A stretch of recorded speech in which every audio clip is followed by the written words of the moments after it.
Bonjour. Voilà, donc moi je suis journaliste aussi, ici au Brésil. J'ai vécu quelques années en France.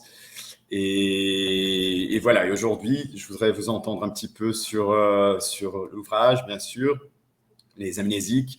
Et aussi, si vous voulez bien, on peut parler un petit peu de géopolitique, de la situation politique en Europe, notamment en Allemagne et en France, les perspectives pour la présidentielle 2022. Tout ça, bien sûr, lié au thème que vous développez dans l'ouvrage, si ça vous va bien. Bien sûr, bonjour, vous parlez très D'accord. bien français. Merci, merci, c'est gentil. Donc voilà, pour ceux et celles qui ne connaissent pas l'ouvrage, qu'est-ce que vous pouvez en dire dans le sens de pourquoi vous avez souhaité signer cet ouvrage? Qu'est-ce qui vous a poussé à rechercher et à écrire sur ce thème? Alors en fait, la raison qui m'a poussée à écrire Les Amnésiques, c'est moins mon histoire familiale, qui est pourtant très présente dans le livre, que la situation politique en Europe à ce moment-là. Donc c'est il y a déjà quelques années, mais la situation n'a pas vraiment changé, donc ça reste vraiment d'actualité. Et c'était une inquiétude, en fait, un sentiment vraiment d'urgence par rapport à la situation politique, à la montée des populismes et des extrémismes, un peu dans l'ensemble de l'Europe, et qui m'ont interrogée, en fait, m'ont interrogée sur eh bien notre capacité à oublier un passé qui n'est pourtant pas si éloigné, un passé qui a forgé plusieurs générations, dont la mienne quand même si j'ai pas connu la guerre, j'ai été extrêmement influencée par les récits de guerre dans mon éducation, que ce soit au sein de ma famille franco-allemande ou à l'école. Et donc je me suis demandé, est-ce que nous sommes en train d'oublier euh, et comme je pense que la stabilité de nos sociétés en Europe, mais aussi ailleurs, et de nos démocraties dépend de notre capacité à nous souvenir et à apprendre du passé, eh bien, j'ai voulu apporter une contribution à travers un livre qui retrace le long travail de mémoire qui a été effectué en Allemagne et en France depuis la Seconde Guerre mondiale. Et j'ai décidé d'y inclure mon histoire familiale. Parce que comme c'est un livre qui dénonce un petit peu les amnésiques, hein, comme le titre l'indique, j'ai pensé que ce serait beaucoup plus crédible de faire mon propre travail de mémoire à l'intérieur de ma famille. Oui. Et il semble que le point de départ a été ce contrat d'achat que vous avez trouvé pendant vos recherches, le contrat d'achat d'une entreprise, d'une famille juive par votre grand-père, n'est-ce pas? Alors, je savais que mon grand-père allemand, donc côté paternel, mon père était allemand, ma mère est française. Je savais que mon grand-père avait adhéré au parti nazi, NSDAP. Je savais qu'il n'avait pas fait la guerre, il n'avait pas été soldat, il n'avait pas eu de fonction vraiment de décision, de pouvoir. Mais ce que je savais pas, c'est ce que j'ai découvert un jour que je farfouillais dans la cave de notre maison familiale à Mannheim, qui est une grande ville du sud-ouest de l'Allemagne. J'ai trouvé dans des classeurs poussiéreux un contrat qui stipule que mon grand-père Karl Schwarz a acheté en 1938 une entreprise à bas prix appartenant à une famille juive. Et en 1938, c'est vraiment une année de descente aux enfers pour les Juifs d'Allemagne. Jusqu'en 1938, les Juifs d'Allemagne ont réussissaient plus ou moins à vivre, voilà, et avoir de l'espoir que la situation se rétablisse, ou du moins qu'ils puissent survivre comme ça. on les avait pas encore totalement écartés de la vie économique. Or, à partir de 1938, les discriminations s'accélèrent et en partie, on va les écarter de la vie économique par des mesures d'arianisation, c'est-à-dire de transfert de propriété et d'entreprise de familles juives à des familles non juives. Donc, mon grand-père a profité de ces mesures anti-juives nazies parce qu'il espérait faire une bonne affaire. Oui. Et donc, après la guerre, qu'est-ce qui s'est passé? Si vous pouvez un peu Oui, donner alors, spoiler l'histoire un petit peu.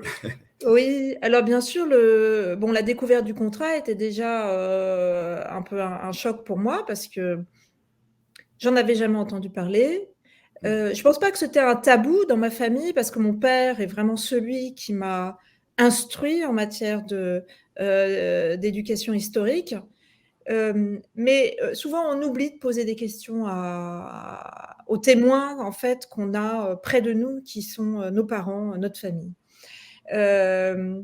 Mais ce contrat avait quand même pour moi une signification importante parce qu'elle montrait que mon grand-père avait, au-delà d'avoir adhéré au parti, peut-être par confort, il avait aussi vraiment pris l'initiative de profiter du désespoir des Juifs.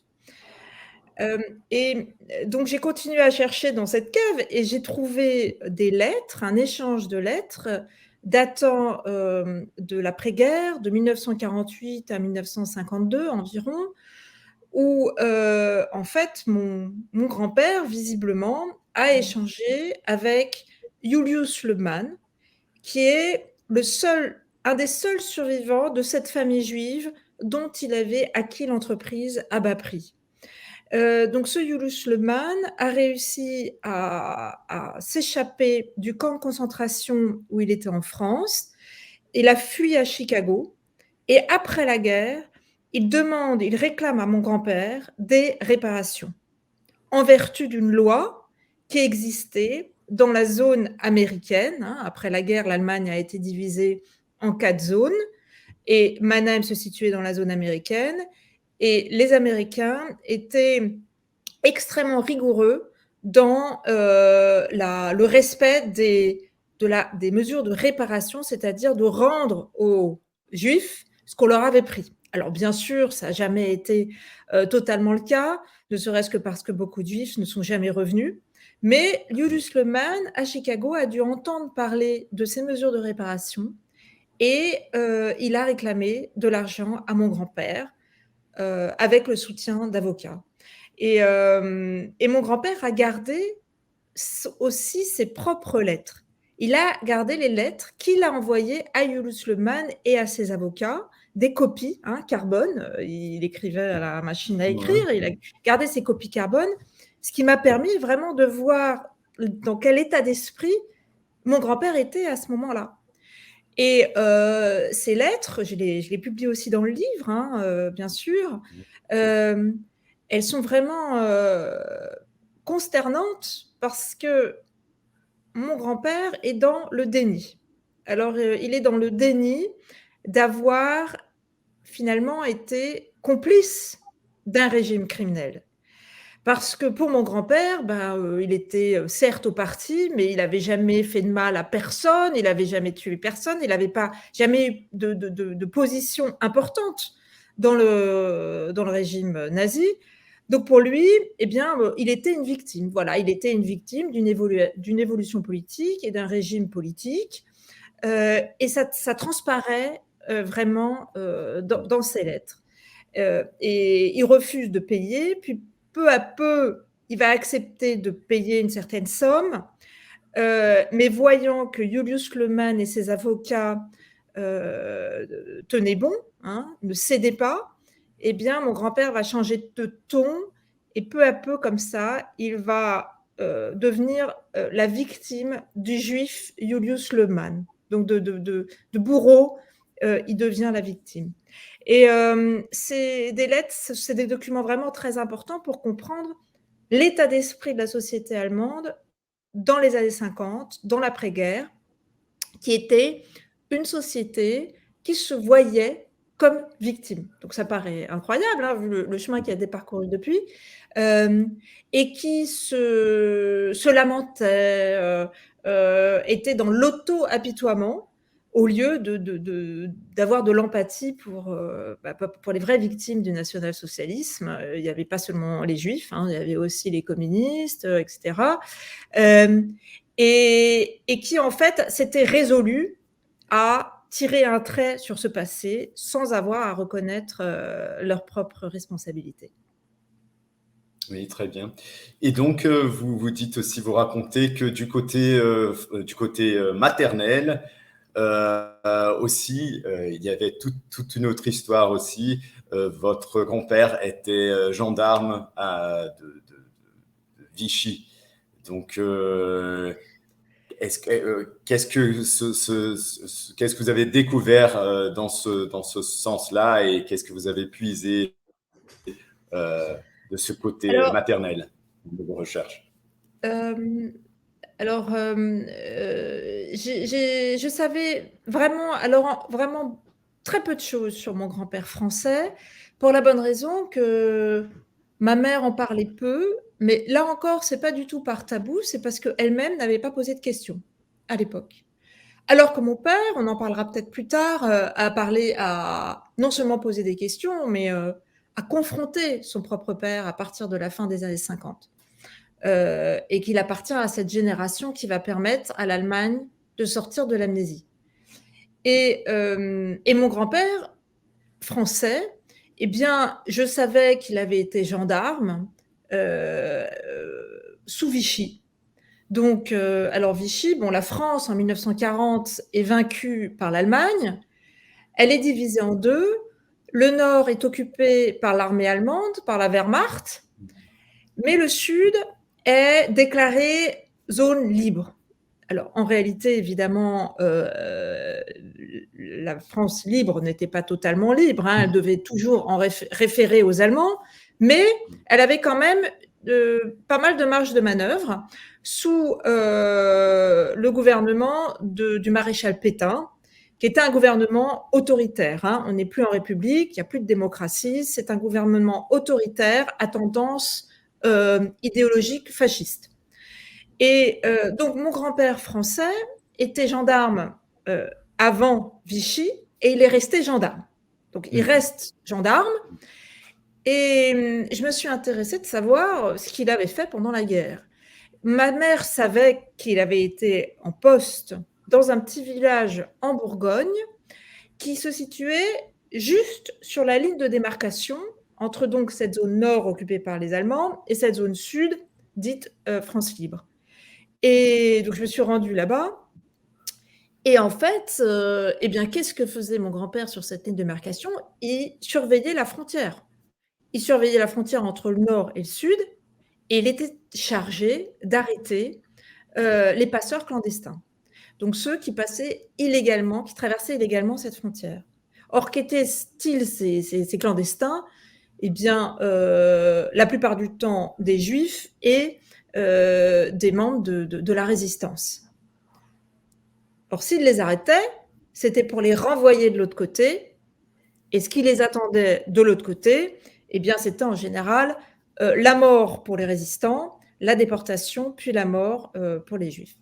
J'en sais pas beaucoup plus, mais ce qui est certain, c'est que mon grand-père français aussi était ce que j'appelle un Mitläufer, donc mitlaufen, quelqu'un qui marche avec le courant. Quelqu'un qui marche avec le courant, ça a été aussi le cas de mon grand-père allemand, qui a une responsabilité plus lourde que mon grand-père français, hein, puisqu'il a pris cette initiative d'acheter une entreprise juive. Mais il reste symptomatique, que ce soit mon grand-père français ou allemand, de la latitude de la plupart des sociétés sous une dictature et sous un régime criminel. Voilà, l'attitude des sociétés, c'est de marcher avec le courant. Oui, oui, très bien. Allô? Vous m'entendez? Allô? Oui, oui, Oui. je vous entends. D'accord. Et alors, qu'est-ce que cela vous a fait de découvrir ces deux histoires, ces deux Mitlofer, Mitlofer, je ne sais pas si je prononce correctement, mais Mitläufer, oui. oui, qu'est-ce que cela vous a fait comme voilà, comme découverte familiale? J'appartiens à cette famille, c'est un poids, c'est un fardeau. En même temps, vous saviez, vous étiez euh, au courant de l'opposition que votre père avait fait en tant qu'étudiant à cette amnésie, à cet effort d'enfouir l'histoire. Donc voilà, quand vous vous êtes rendu compte de ces deux côtés et ces deux sortes d'oubli, euh, est-ce que ça vous a frappé d'une façon forte? Qu'est-ce que vous pouvez en dire? Alors, écoutez, bon, il y a rien d'extraordinaire, hein, dans l'attitude de mes grands-parents ils ont pas été des monstres, ils ont pas eu, un poste important, et c'est d'une banalité, c'est juste très banal. Mais c'est justement cette banalité qui est intéressante parce que, dans la mémoire, collective des guerres et des dictatures, on a tendance à diviser l'attitude de la population, ou d'une société en 3 catégories. Il y a les victimes, il y a les héros, les résistants, et puis il y a les méchants, les collaborateurs, les monstres, voire les monstres. Mm. Et on oublie, eh bien, la majorité, parce que la majorité n'a été ni résistant, ni victime, ni monstre, elle a été Mitläufer. Elle a marché avec le courant.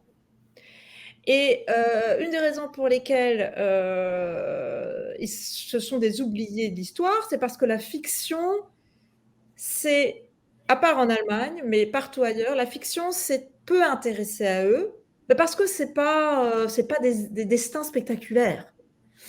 Vous voyez, mon grand-père allemand, il n'était pas du tout convaincu par le national-socialisme. Il n'était Mhm. pas particulièrement antisémite, il était hédoniste, il aimait sa liberté, il aimait jouir de la vie. Son caractère correspondait pas du tout à cette espèce de caractère sadomasochiste, fasciste, Mhm. mais par confort d'abord, et puis ensuite par opportunisme. Il a suivi le courant. Et en suivant le courant, comme des dizaines de millions d'autres Allemands, eh bien, il a consolidé ce régime. Il a permis à ce régime de se consolider et d'aller toujours plus loin dans le crime. Mhm. Le Troisième Reich était un régime. Adolf Hitler était prudent. Adolf Hitler n'a pas commencé tout de suite par tuer. Vous voyez, il est allé pas par pas. Il voulait voir ce que la population allemande était capable d'accepter. Donc, il y allait pas par pas. Ce que font beaucoup de dictateurs ou de dirigeants autoritaires. Hein. Il suffit de regarder la Hongrie, Orban ou la Pologne. Ça se déroule toujours pas par pas. Et donc, c'est comme ça que beaucoup d'Allemands se sont laissés porter par le courant, par opportunisme, par conformisme, parfois par indifférence. Hein. L'indifférence tue en général plus que la complicité directe. C'est Mhm. l'indifférence de la masse. Euh, et j'ai voulu montrer la responsabilité de cette masse de Mitläufer. Et j'ai voulu montrer que le Mitläufer est une figure universelle. Ce n'est pas une figure allemande, c'est une figure universelle et intemporelle. On ne parle pas seulement des années 30. Ces Mitläufer existent aujourd'hui encore. Hein. On est tous potentiellement un Mitläufer. Et par ce livre, c'est ce que j'ai voulu montrer. J'ai voulu euh, faire prendre conscience au lecteur que on bascule beaucoup plus vite dans la complicité qu'on ne le pense. Et donc, il faut être vigilant. Il faut toujours être vigilant par rapport à soi-même. Se méfier de soi-même. Oui, Hein? oui, oui, bien sûr. Ne pas prendre ses opinions pour du savoir. Vérifier. Être toujours ouvert à la confrontation, à l'argumentation, au dialogue, aux opinions différentes, tant qu'elles sont fondées. Voilà. Et donc, c'est ça, en fait, le cœur du livre. Mais il y a aussi un message positif, bien sûr, dans le livre, c'est que, eh bien, en tant que masse, on a du pouvoir, et ce pouvoir, on peut aussi l'utiliser à bon escient. On n'est pas forcé de l'utiliser à mauvais escient. Donc, dans cet exemple-là, la masse a utilisé son pouvoir à mauvais escient. Mais après la guerre, une autre génération à laquelle a appartenu mon père, qui est né en 1943, eh bien, a utilisé ce pouvoir à bon escient. Parce qu'à la fin des années 50 et dans les années 60 surtout, eh bien, cette jeune génération s'est tournée vers leurs parents et leur ont dit, et les ont confrontés, leur ont dit, mais vous, qu'avez-vous fait pendant la guerre? Qu'avez-vous fait sous le Troisième Reich? Quel était votre rôle? Quelle a été votre attitude? Donc là, c'est les enfants qui enseignent aux parents la responsabilité. Mhm. Et mon père a fait ça, il a confronté son propre père dès l'âge de 15-16 ans. Et c'était pas du tout évident à l'époque, hein.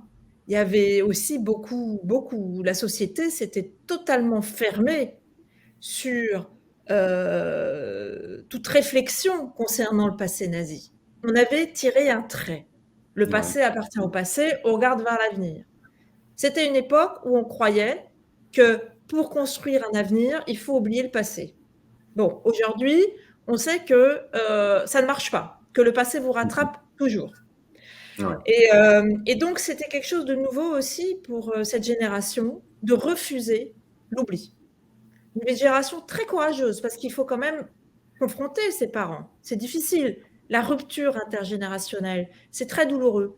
Et donc, moi, je suis très reconnaissante envers cette génération à laquelle appartient mon père, parce que c'est grâce à cette génération que l'Allemagne a construit une démocratie solide. Une démocratie qui n'est pas basée sur l'oubli, mais sur la mémoire. Et pensez-vous que la démocratie, justement, en Allemagne est plus solide que la démocratie en France à cause de cet exercice de mémoire, ce devoir de mémoire a été entrepris d'une façon plus vigoureuse peut-être en Allemagne, sans tabou, sans euh, voilà, d'une façon plus vigoureuse, plus forte, plus libre et moins voilà, moins pleine de tabous. Alors, évidemment, c'est difficile de mesurer la maturité d'une démocratie. On ne peut pas le mesurer de manière scientifique. Mais moi, ça fait 20 ans que j'habite en Allemagne. J'ai grandi en France et je suis toujours très en contact hein, avec la France.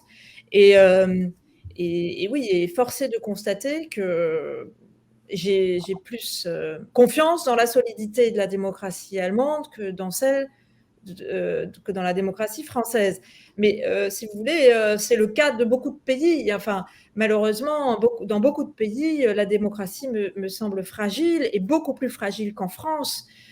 Et ce sont des pays dont la démocratie souvent est récente, par exemple comme au Brésil. Hein, la démocratie est quand même vraiment jeune. Ouais. Et les électeurs oublient ça. Ils oublient que c'est jeune et donc il faut un temps de maturité. Mais ce qui peut accélérer cette maturité, c'est d'être conscient de ce qu'il y avait avant la démocratie. Parce que si on oublie ce qu'il y avait avant la démocratie, on oublie pourquoi cette démocratie est importante. Elle est importante parce qu'elle a permis d'éradiquer ce qu'il y avait avant. Et ce qu'il y avait avant, eh bien, c'est une vie que personne veut mener aujourd'hui. C'est une vie de peur, de terreur, d'oppression, de perte des proches, d'absence totale de liberté. On ne se rend pas compte aujourd'hui de la chance qu'on a de vivre en liberté et surtout en paix. Parce que ce soit bon, en Europe, mais aussi en Amérique du Sud, eh bien, ce sont des régions qui ont vécu énormément de guerres. Et là, pour la première fois, enfin en tout cas en Europe, on a vécu 70 ans de guerre. Plus de 70 ans de guerre. De paix, pardon, qu'est-ce que je raconte? De paix. 70 ans de paix. Et si on oublie à quoi ressemble le quotidien dans un monde de dictature et de guerre, eh bien, on s'endort, on est moins vigilant par rapport à ses acquis. Donc, c'est pour ça que dans un pays comme en Allemagne, où la mémoire est omniprésente, eh bien, elle sert à être vigilant. Elle sert à être plus intelligent, en fait, aussi. C'est-à-dire à être moins manipulable. Moins manipulable par des partis politiques ou des leaders politiques populistes, extrémistes, qui jouent beaucoup sur les émotions, qui utilisent toujours les mêmes stratégies de manipulation. Or, il suffit d'apprendre les stratégies de manipulation sous les dictatures de la première moitié du XXe siècle pour les reconnaître aujourd'hui et ne pas se laisser manipuler.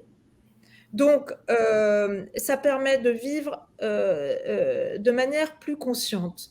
Et en Allemagne, cette conscience, si vous voulez, elle est extrêmement ancrée dans la société parce que le travail de mémoire n'a pas été imposé d'en haut, mais il est parti d'en bas.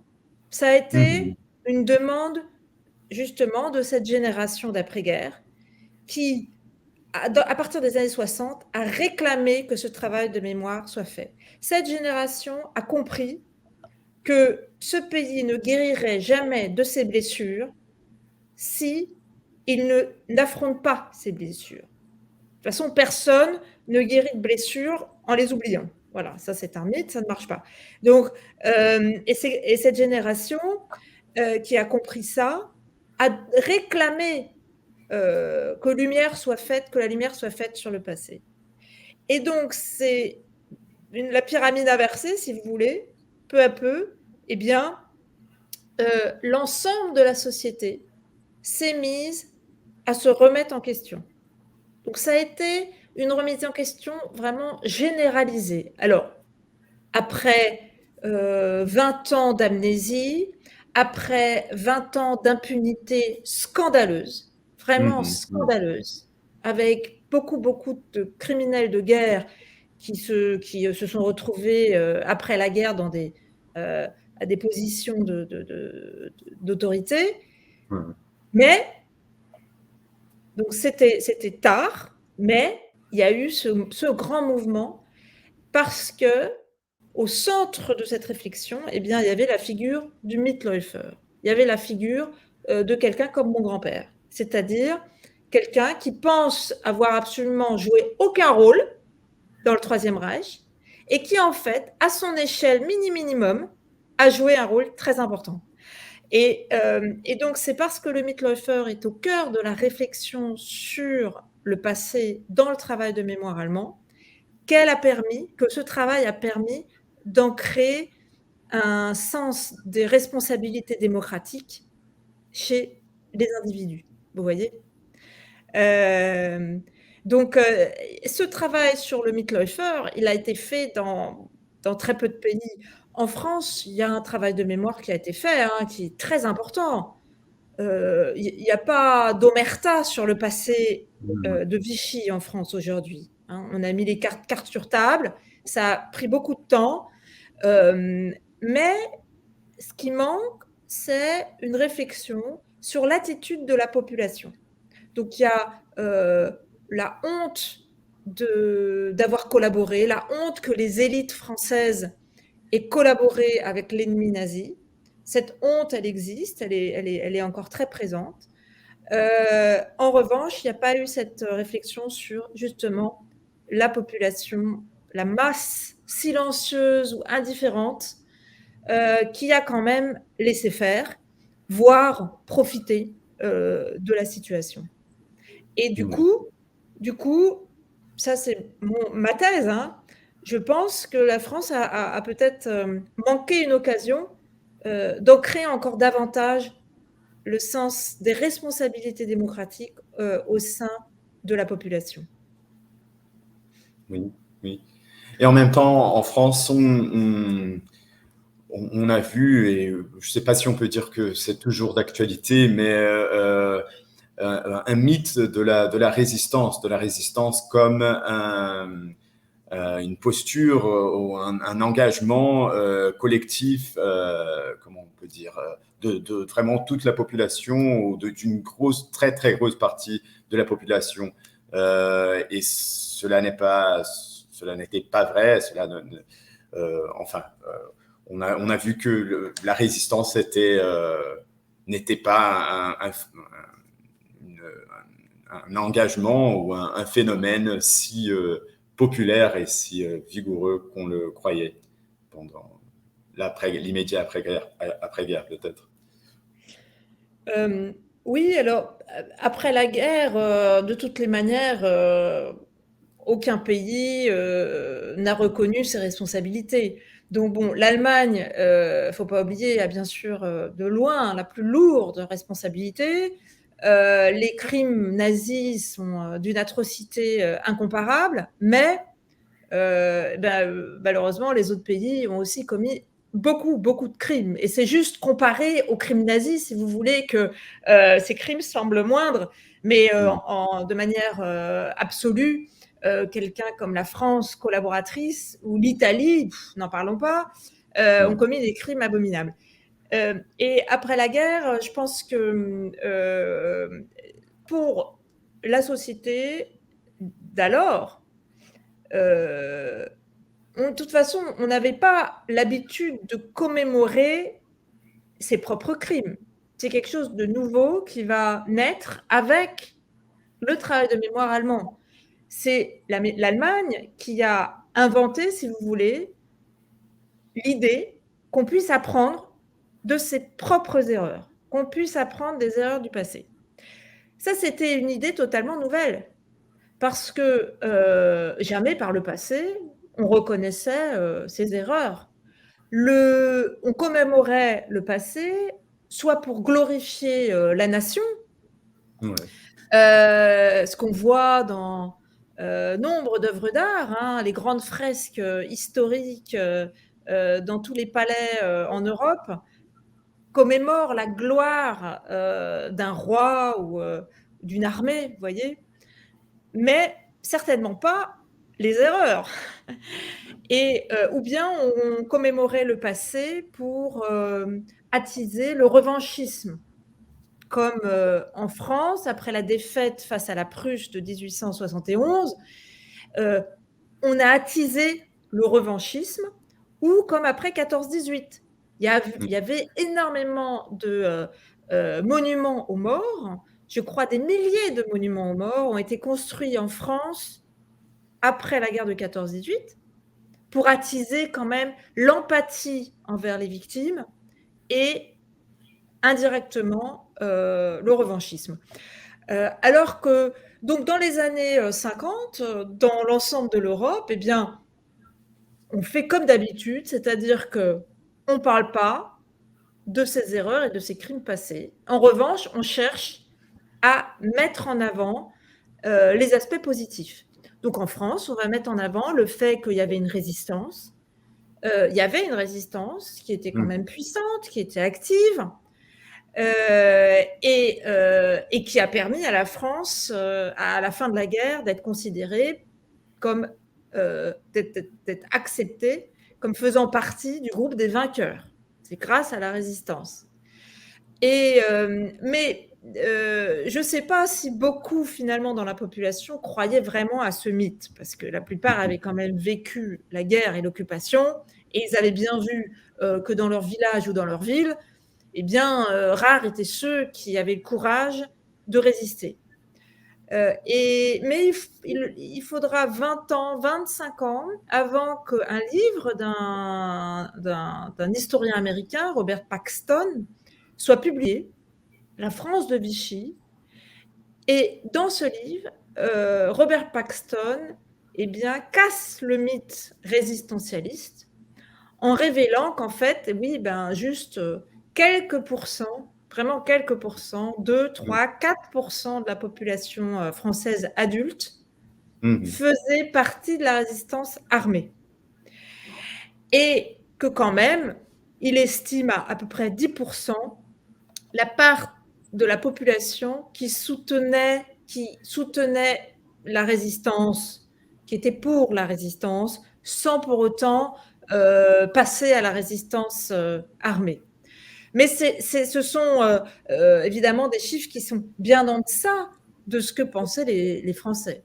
Donc, ils révèlent une France qui était en grande partie, quand même, pour Pétain. Hein, beaucoup de Français avaient le portrait du maréchal Pétain dans la cuisine. Après, il faut aussi comprendre que c'est une époque où les Français avaient déjà vécu une guerre terrible en 14-18 et qu'en 1940, la France est défaite par l'Allemagne, eh bien, tout le monde est pour la paix. Donc, tout le monde préfère payer le prix cher, hein, qui va être la collaboration, la division du pays, plutôt que de continuer la guerre. Mais ce que l'historien américain va également révéler, c'est que, certes, l'Allemagne avait été victorieuse, mais l'Allemagne ne voulait pas de la collaboration au début. Et donc, la France aurait pu se contenter d'être simplement un pays occupé, comme les Pays-Bas, par exemple. Mais ça a été l'initiative du maréchal Pétain, donc de la France, de demander la collaboration.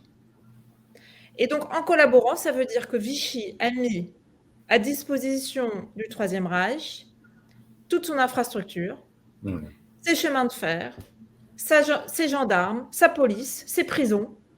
Voilà. Et que donc, ce sont des gendarmes français et des policiers français qui ont arrêté des juifs et qui ont arrêté et fait fusiller des résistants. Oui, c'est incroyable. Et moi, je me demande, du côté allemand aujourd'hui, comment ce travail de mémoire est entrepris auprès de la jeunesse? Qu'est-ce que la jeunesse, les gamins et ceux qui ont jusqu'à 18 ans, qu'est-ce qu'ils en pensent de ce travail? Est-ce qu'il y a chez quelques-uns un sentiment de voilà, ça y est, on peut plus,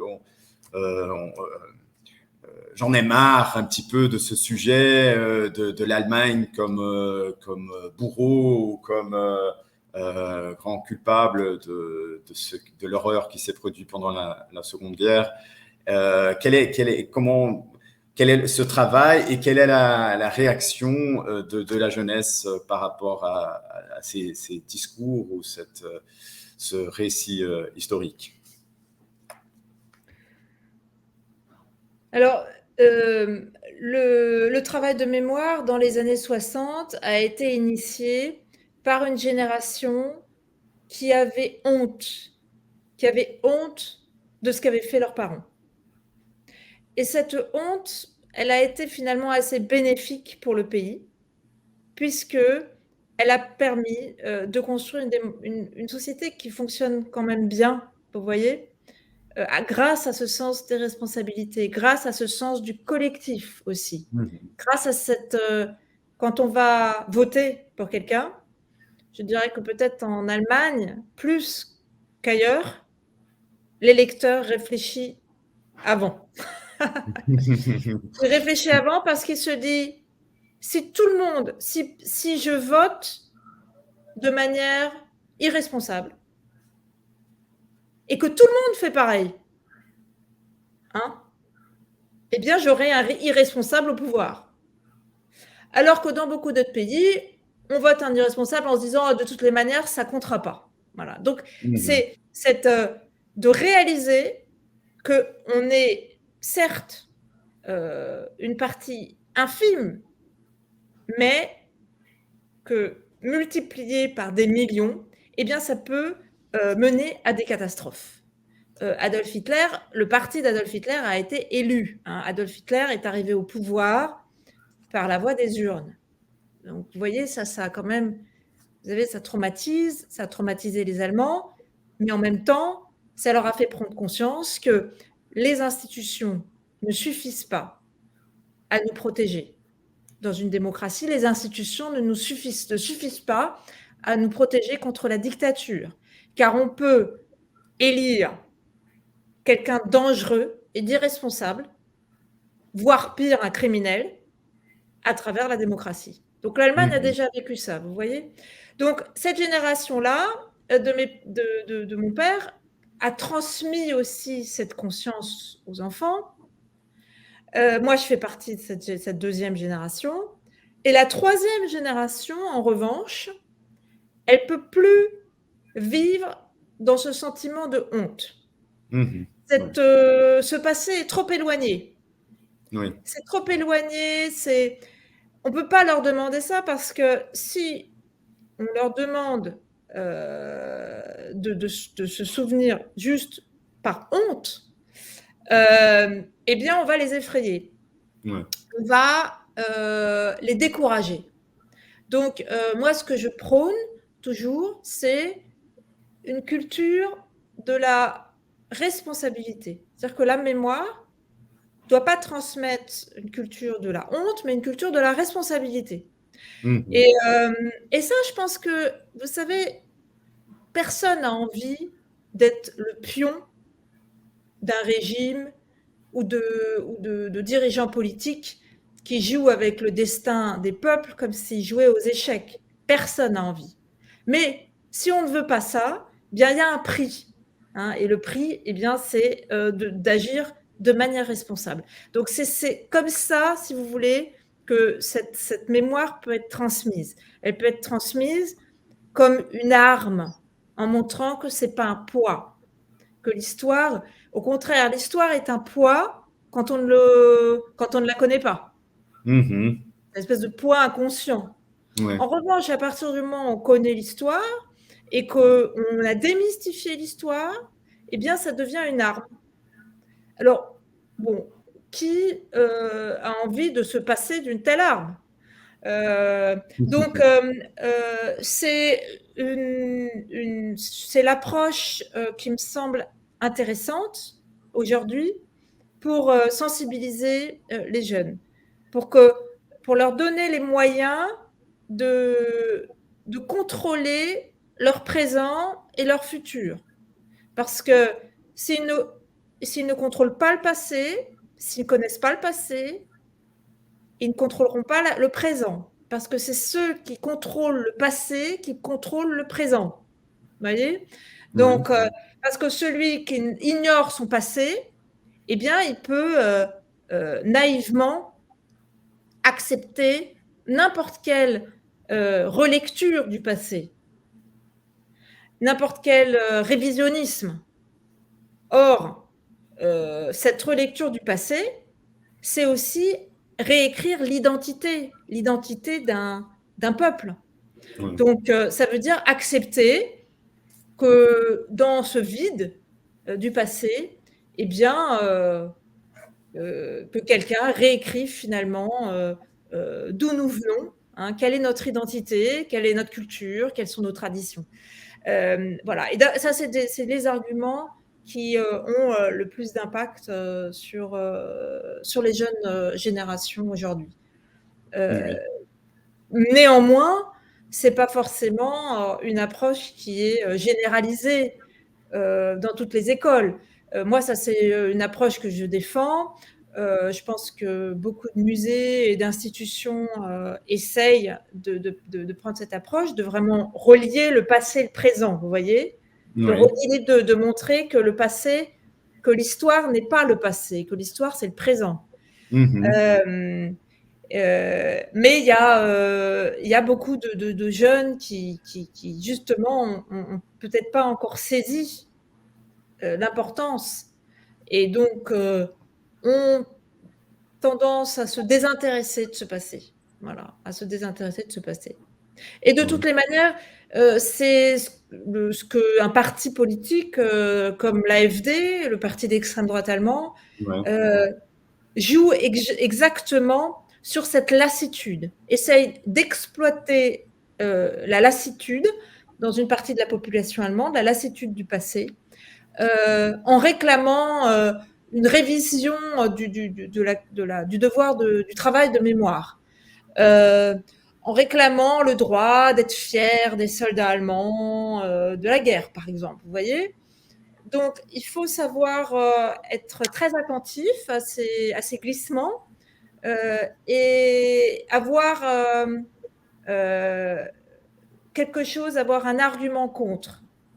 Et moi, mon argument contre, c'est en général les partis politiques qui réclament l'amnésie, hein, c'est pour mieux pouvoir nous manipuler.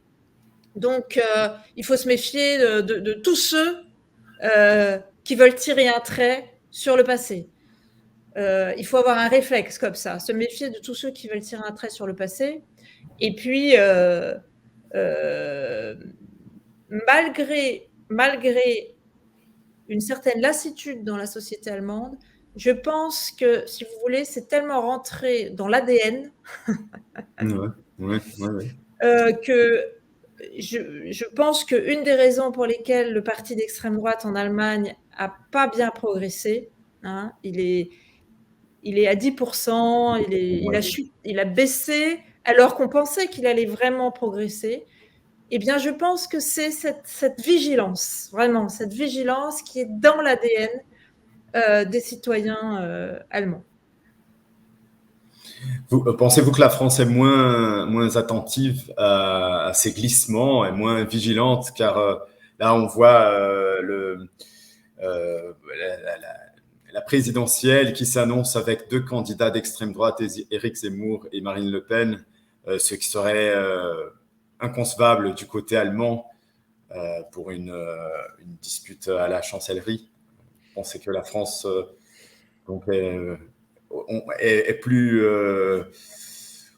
est plus ouverte à ce genre de glissement. Bah, écoutez, vous savez, à partir du moment où le travail de mémoire est un travail d'éducation politique, parce que c'est ça en fait, le travail de mémoire, c'est pas juste mettre une couronne de fleurs sur un monument aux morts. C'est une éducation politique. C'est l'éducation politique des citoyens. Or, dans une démocratie, eh bien, la démocratie, elle dépend de la capacité des citoyens d'avoir une certaine lucidité en politique. Donc, là où le travail de mémoire est lacunaire, si vous voulez, eh bien, l'éducation politique l'est souvent aussi. C'est-à-dire qu'on peut aussi éduquer politiquement les citoyens autrement. Il y a d'autres chemins, hein, il n'y a pas seulement le travail de mémoire. Je pense par exemple aux pays scandinaves, la Finlande, vous voyez. Il y a d'autres moyens. Mais en tout cas, c'était pour l'Europe continentale, c'était vraiment, depuis la Seconde Guerre mondiale, c'était vraiment un moyen d'ancrer une démocratie qui, jusque la Seconde Guerre mondiale, jusqu'à la Seconde Guerre mondiale, la France était une démocratie, mais pas une démocratie mûre. Enfin, c'est pas une démocratie telle qu'on l'entend aujourd'hui. Et donc, après la guerre, il y avait encore beaucoup de travail. Donc, en France, je pense que l'éducation politique en France, elle a été moins rigoureuse qu'en Allemagne, pour des raisons évidentes, hein, de traumatisme. Le traumatisme en Allemagne est plus important qu'en France.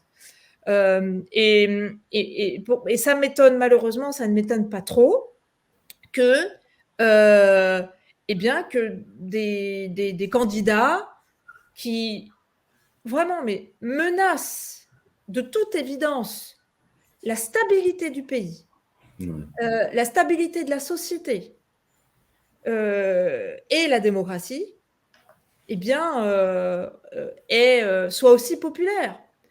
Parce que je pense que beaucoup de citoyens ne comprennent pas, ne voient pas ce que ce genre de politicien, à quoi peut mener ce genre de politicien. Ils n'ont pas compris que ce genre de politicien peut mener à une dictature. Ils n'ont pas fait le lien. Donc, ou alors ils ont fait le lien, mais ils ont oublié ce que représente une dictature pour un citoyen. Hein. Qu'il soit de droite, de gauche, ça n'a aucune importance. Tout le monde souffre sous une dictature. Donc c'est à la fois l'oubli de la chance qu'on a de vivre en liberté et en paix, et donc le manque de, si vous voulez, de vigilance par rapport à cet héritage, et c'est un manque de lucidité par rapport à la rhétorique, aux méthodes de manipulation de ce genre de personnage. C'est ne pas savoir lire entre les lignes.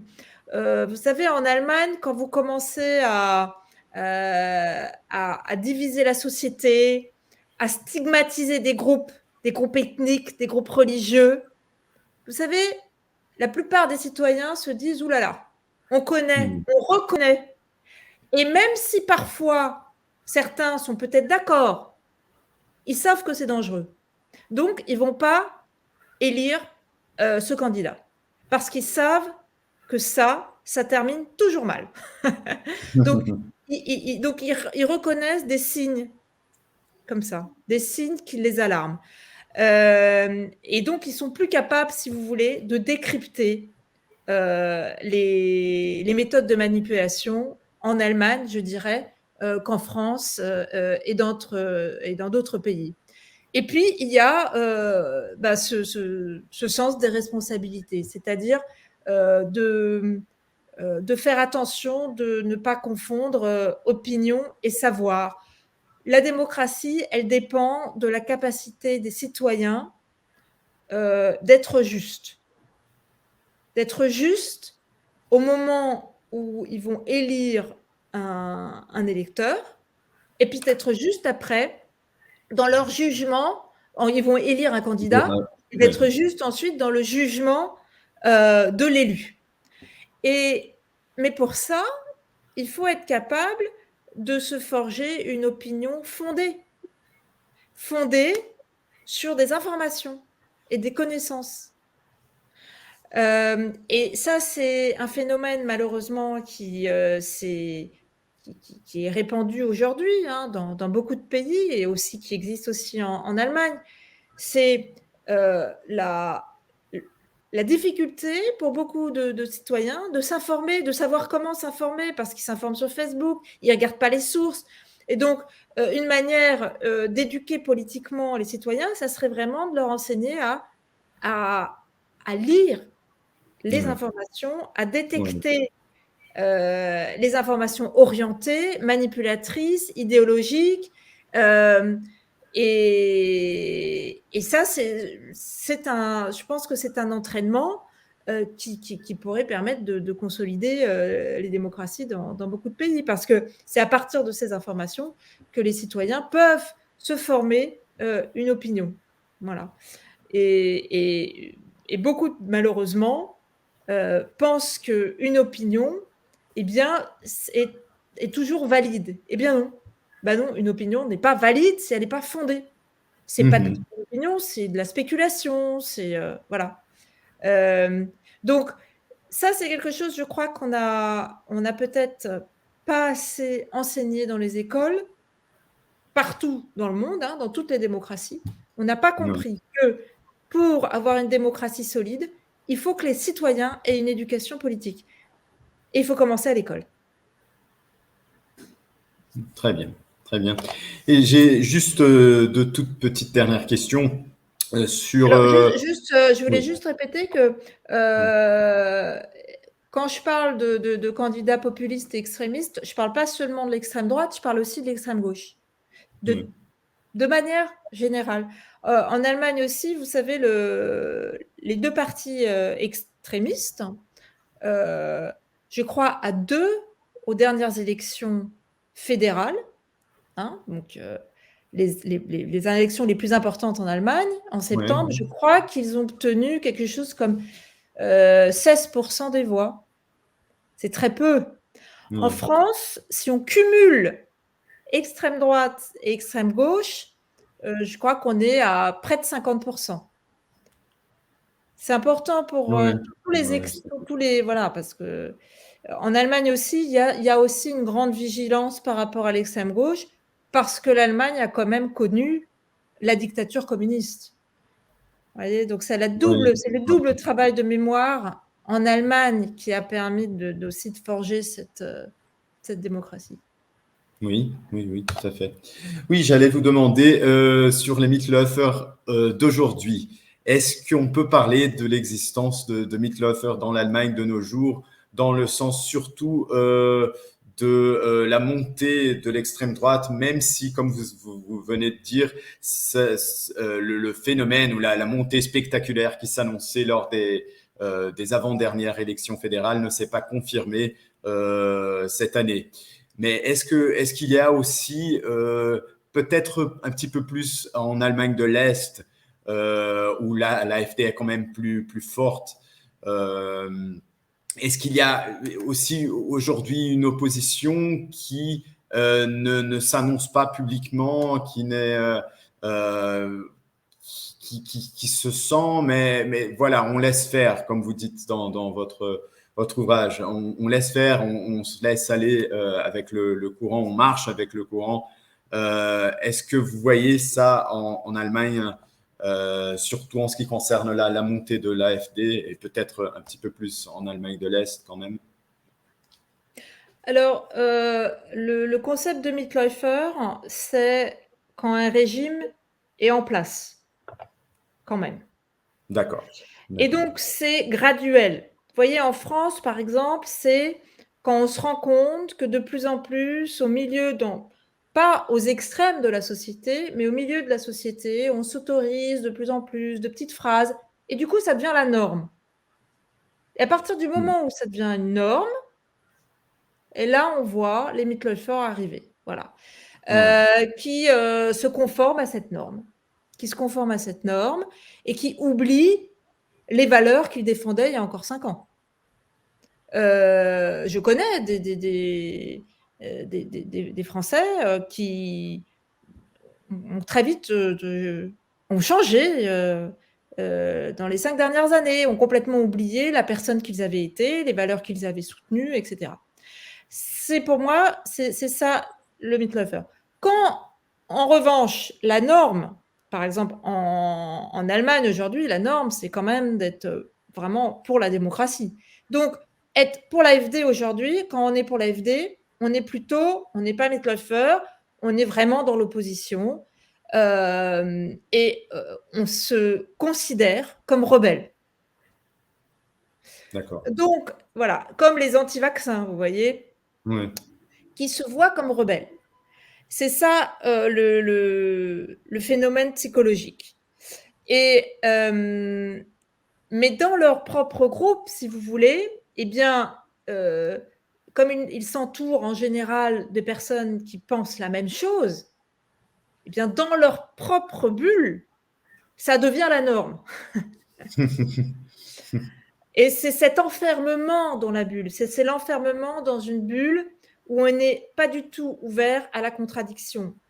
On n'est pas ouvert à la multiplicité, à la multitude d'opinions, etc.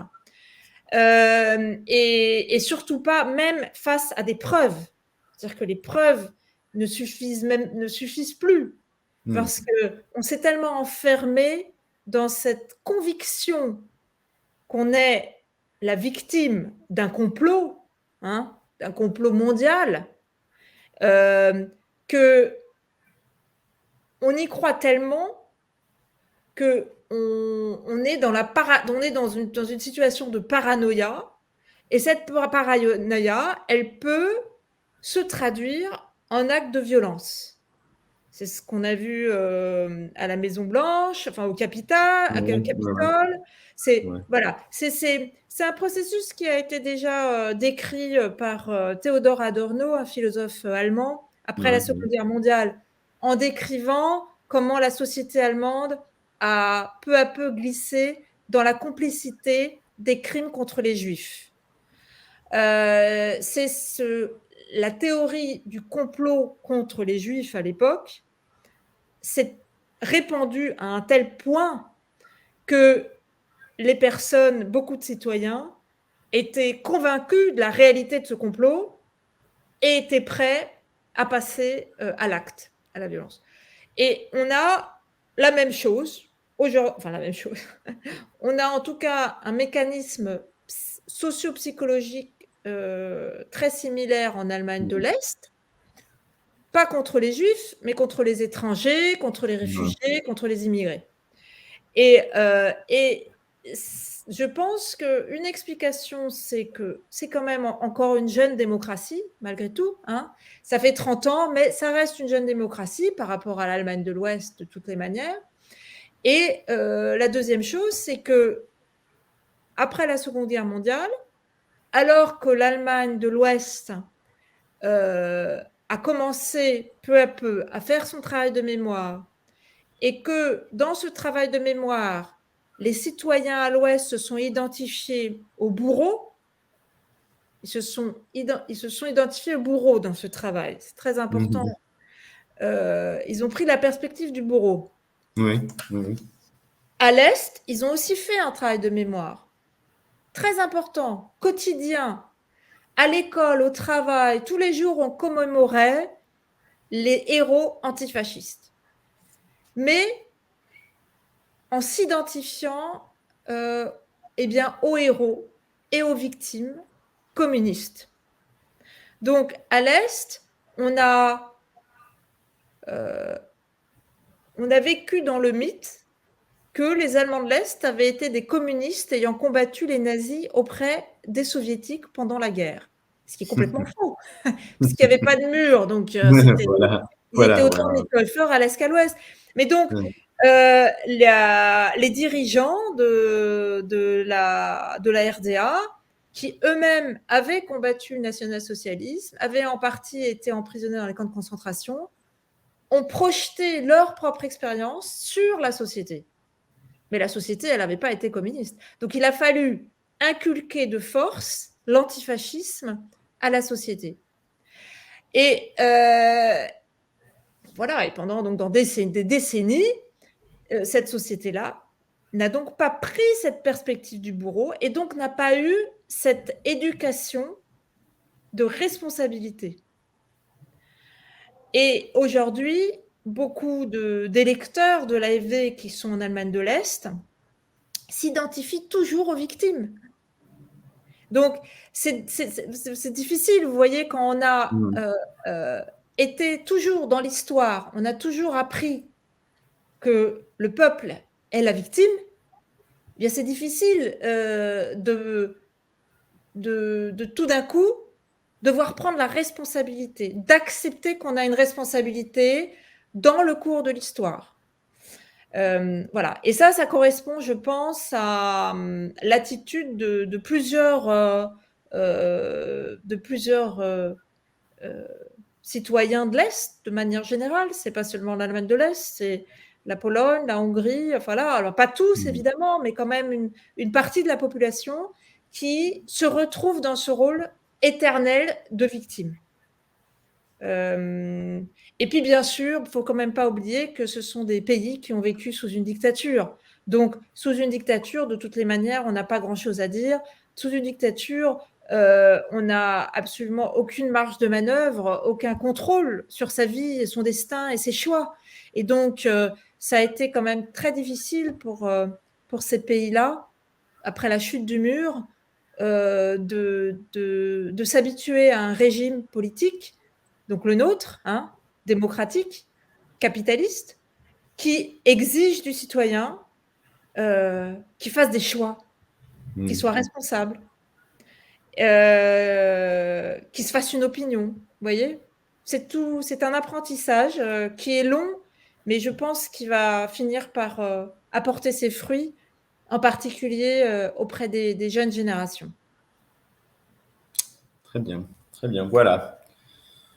Voilà, c'est tout ce que j'avais préparé. Je pense que là, nous en sommes à 1h05 d'interview. Oui.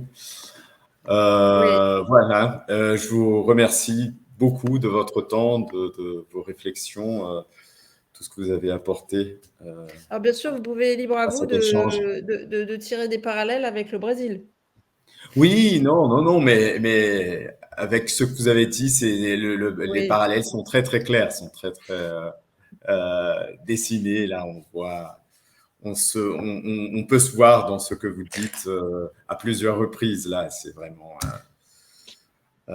surtout par rapport à l'oubli, par rapport à tout ce qui concerne notre histoire aussi, notre relation, notre rapport à la dictature Mmh. et tous les efforts de réécriture de l'histoire brésilienne aussi, de ce que la dictature a pu représenter. Elle est présentée ici par le président comme une révolution, le coup d'État comme une révolution de 64, pas comme un coup d'État. Donc voilà, on est tout le temps en train de vouloir réécrire et réencadrer l'histoire ici aussi en ce moment. Mmh. Oui, mais il est beaucoup moins populaire là quand même, non? Oui, oui, si, si, voilà, il y a des sondages pour l'élection de 2022 qui lui donnent environ 25% des voix. Euh, et Lula serait à peu près 40, entre 40 et 45% dans les sondages. Mais voilà, il y a aussi un petit peu comme aux États-Unis, peut-être même en France, on voit il y a eu en 2018, et ça pourrait se répéter encore en 2022, un vote euh, de la honte aussi. On va pas se présenter comme électeur de Bolsonaro, mais au moment du vote, contre Mmh. Lula, contre la menace de la gauche ou du communisme, tout ça, du Mmh. communisme, on va choisir au dernier moment Bolsonaro. Donc il a toujours cette fluctuation un petit peu du vote au dernier moment qui fait peur. Mais là, vraiment, la différence, l'écart est assez confortable. On veut bien Ouais. penser pour la gauche en ce moment. Ouais, ouais. Mais il faudra voir, il faudra voir. En France, comment vous envisagez la présidentielle de 2022? Qu'est-ce que vous pensez que Macron va encore réussir à faire bloc contre Le Pen ou Zemmour Oui, oui, si, je pense, je pense. Je pense que oui, je pense qu'il va gagner, mais bon, ça montre un peu l'état de la société quand même, hein. ouais, Disons ouais, que, oui, voilà, moi, ce qui me sidère, c'est ce manque d'éducation politique et ce manque de sens des responsabilités, notamment, parmi le troisième âge, hein, les retraités. ouais, Parce que, ils sont bien gentils les retraités, mais, ils pensent pas à leurs enfants. Je trouve que ouais, c'est terrible. Parce qu'eux ont quand même, s'ils n'ont pas vécu la guerre, ils en ont entendu parler par leurs ouais, parents, hein. ouais, Donc, ils sont quand même bien placés pour savoir ce que c'est de vivre sous un régime autoritaire, voire pire. ouais, ouais, Et puis bon, la catastrophe aussi pour l'économie, pour tout, parce que bon, en général, ces personnes sont des incapables en plus. C'est pas seulement leur idéologie qui est moralement inacceptable, ce sont des incapables. Enfin, je veux dire, Bolsonaro est un ouais, incapable total. Enfin, c'est une catastrophe d'avoir un tel clown à la tête d'un pays. Enfin, c'est ouais, ouais, donc ouais, tout le monde en. Est-ce que tout le monde en souffre? Enfin, c'est ça ce qu'il faut bien comprendre. C'est pas une question de positionnement politique. C'est que même si on n'a pas envie d'avoir des réfugiés dans sa rue, eh bien, ces personnes-là, ce sera pire que des réfugiés dans sa rue. Voilà. ouais, Voilà, c'est ne pas comprendre. au niveau de l'économie, au niveau de la diplomatie aussi. C'est Oui, tellement oui, c'est vaste. Et on ouais. vit dans un monde où il faut faire très attention vraiment à qui on donne le pouvoir, hein. Parce qu'avec les tensions géopolitiques actuelles, la Russie, il faut vraiment être, se rendre compte que tout va dépendre de nos dirigeants Ouais. à ce niveau-là. Donc là, la Russie qui est à deux pas de faire la guerre à l'Ukraine, enfin, Ouais. Oui, oui. Ça doit sonner quelque chose, ouais, ouais, ça non doit. mais Ouais. ça, voilà. Bon après, c'est des tous ces Poutine, ces Bolsonaro, Erdogan, ces espèces de concours de testostérone. Ouais, tout à fait. Non, c'est dégueulasse. Non, mais et bon, et qu'il y ait une partie de la population, il y a toujours une partie de la population qui vote pour eux. Bon, donc c'est pas eux, si vous voulez, 10%. C'est pour ça qu'en Allemagne, je vous dis 10%, c'est vraiment bien parce que c'est la partie classique. Et puis en plus, la plupart viennent de l'Est, donc il y a des raisons. Mhm. Et bon, après, l'Allemagne n'est pas non plus immunisée, hein. Ouais. Mais en tout cas, bon, pour le moment, croisons les doigts, mais c'est vrai que dans beaucoup de pays, je ne comprends pas les électeurs de personnes qui sont de toute évidence dans une espèce de compétition totalement immature de pouvoir. Enfin, ah ouais, Non, c'est incroyable, c'est incroyable. Oui, c'est oui. des enfants, quoi. Enfin, Ouais. Oui, oui, tout à fait. mais au Brésil, moi, j'ai un ami qui m'avait dit c'était très dur quand il a été élu, Bolsonaro. Les familles étaient divisées, les amitiés aussi. Enfin, Oui, tu vois, tout à fait, tout à fait. Les groupes d'école, là, des gens qui se connaissent depuis 20 ans, 30 ans, 40 ans, qui sont, oui, qui sont polarisés, qui sont moitié-moitié. C'est des gens qui ne se parlent plus depuis 4 ans ou 5 ans. Même ça remonte à la destitution de Dilma Rousseff, même ah ouais. en 2016, donc 5 ans déjà.